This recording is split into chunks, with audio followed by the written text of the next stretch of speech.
kelele hii inakuwa kikwazo kwa watu ambao walitudhamini na kutupatia nafasi ya kuwa viongozi kwa wakati huu.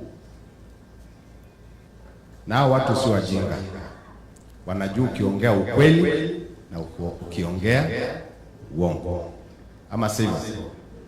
Tafadhali tuache kelele, tufanyie watu kazi. Rais wetu William Samoei Ruto anajaribu kufanya kazi yote kuhakikisha ya kwamba ameunganisha taifa hili la Kenya. Mheshimiwa Rigathi Gachagua ninaona akikanyanga steps ya president wetu akisema tuunganishe watu kutoka kwa the lake. Gachagua nasema sawa. Tuunganishe watu kutoka kwa coast, nasema sawa. Sasa ni nini shida sisi wengine viongozi tuko nayo?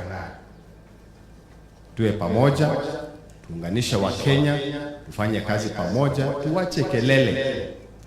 Nchi hii ni yetu sisi wote, vile mama yetu amesema, na kama wewe unapata ile kitu unapata, fanya kwa utulivu, chukua kwa utulivu. Ukiwa na mali, fanya kazi kama DL, fanya biashara kama DL ambaye hawezi kusumbua wa Kenya. Mimi nataka kusema Your Excellency, na ndugu yangu Sudi yuko hapa, kiongozi wetu ambaye ni daktari. Ni aibu tukisikia leo hapa watu wakisema mshikilieni DL.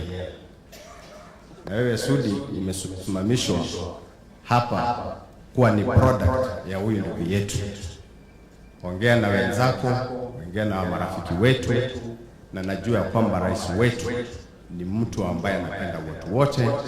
Biashara kama hizi, mimi nikisimama hapa kama chairman of trade katika Senate, tungetaka wana biashara kama hawa waendelee kunawiri na kufanya kazi bila kushtumiwa na kusumbuliwa na mtu yoyote.